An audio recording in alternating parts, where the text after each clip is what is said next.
வயநாடு பகுதியில் ஏற்பட்ட நிலச்சரிவில் சிக்கி காணாமல் போனவர்களை தேடும் பணியானது தீவிரமடைந்திருக்கிறது. தெர்மல் ஸ்கேனரை பயன்படுத்தி ஆட்களை தேடும் பணி தற்போது தீவிரமடைந்திருக்கிறது. காணாமல் போனவர்களையும் மண்ணில் புதையுண்டவர்களையும் கண்டறிய ஏற்கனவே மோப்பநாய்கள் பயன்படுத்தப்பட்டு வரும் நிலையில் தற்போது தெர்மல் ஸ்கேனரை பயன்படுத்தி தேடும் பணியானது தீவிரப்படுத்தப்பட்டிருக்கிறது. வயநாடு நிலச்சரிவில் சிக்கி காணாமல் போனவர்களை தெர்மல் ஸ்கேனரை பயன்படுத்தி தேடும் பணியானது தீவிரப்படுத்தியிருக்கிறது. அண்மை செய்தியாக பார்த்து வருகிறோம். இது பற்றிய விரிவான விவரங்களுடன் இணைகிறார் எமது செய்தியாளர் செந்தில்நாதன். செந்தில்நாதன், விவரங்கள். கேரள மாநிலம் வயநாடு பகுதியில் ஏற்பட்ட ஒரு மிகப்பெரிய மண் சரிவில் 4க்கும் மேற்பட்ட கிராமங்கள் மண்ணோடு மண்ணாக புதைந்து அழிந்து போயிருக்கிறது.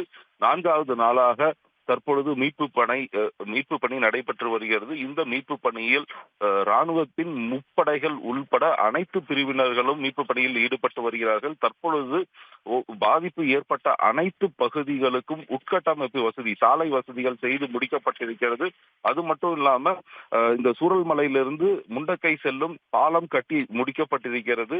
இந்த நிலையில தான் தற்பொழுது தெர்மல் ஸ்கேனரை பயன்படுத்தி அந்த உடல்களை தேடும் பணியில மீட்பு படையினர் ஈடுபட்டு வர்றாங்க. ஒரு புறம் மீட்பு படையினர் ஆங்காங்கே அங்குலம் அங்குலமாக அனைத்து பகுதிகளுக்கும் சென்று மண்ணை தோண்டி அந்த இறந்தவர்களின் உடல்களை தேடும் பணியும் நடைபெற்று வருகிறது.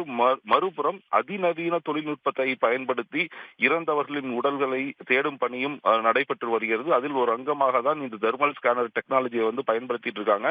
உடல்கள் பல பகுதிகளில் ஆங்காங்கே புதைந்து போயிருக்கும் காரணத்தினாலதான் இந்த அதிநவீன தொழில்நுட்பத்தை பயன்படுத்தியிருக்காங்க. இந்த தெர்மல் ஸ்கேனர் மூலமாக மண்ணுக்கு அடியில், அதாவது கிட்டத்தட்ட 2 மீட்டர் ஆழத்திற்குள் அந்த உடல் இருந்தாலும் அதை கண்டுபிடிக்க முடியும். அது மட்டும் இல்லாமல் அனைத்து பகுதியும் சேராக இருக்கும் காரணத்தினாலும் நீராக இருக்கும் காரணத்தினாலும் அந்த இடத்துல ஒரு உடல் புதைந்திருந்தாலும் அந்த உடலை இந்த டெக்னாலஜி மூலமாக கண்டுபிடிக்க முடியும். இதே போல இந்தியாவில் உள்ள அனைத்து அதிநவீன தொழில்நுட்பத்தையும் பயன்படுத்தி இந்த மீட்பு பணியை துரிதப்படுத்தி இருக்காங்க மீட்பு படையினர். தெர்மல் ஸ்கேனர் தொழில்நுட்பத்தை பயன்படுத்தி தேடும் பணி எவ்வளவு மணி நேரமாக நீடிக்கிறது? தற்போது அந்த பகுதியில் மழை நீடிக்கிறதா? நேற்று இரவு முதலே இந்த பகுதியில கனமழை தான் பெய்து வருகிறது. நேற்று காலை முதல் இன்று காலை வரை சுமார் 4 முறை இந்த பகுதியில ரெட் அலர்ட் கொடுக்கப்பட்டிருக்கிறது. அவ்வப்போது கனமழை பெய்து வரும் நிலையில அவ்வப்போது சாரல் மழையுடன் இங்கு அந்த இடைவிடாமல் மீட்பு பணியும் நடைபெற்று வருகிறது. கனமழை பெய்யும் போது அந்த ஆற்றில், அந்த 2 பகுதிகளுக்கு இருக்கும் ஆற்றில் வெள்ளப்பெருக்கு ஏற்படுத்தியிருக்கிறது. அந்த வெள்ளப்பெருக்கு ஏற்படும் போது மட்டும் இந்த மீட்பு பணியானது தொய்வடைந்தது. ஆனால் தொடர்ந்து மீட்பு படையினர் தங்களது மீட்பு பணியை ஈடுபட்டு வருகிறார்கள்.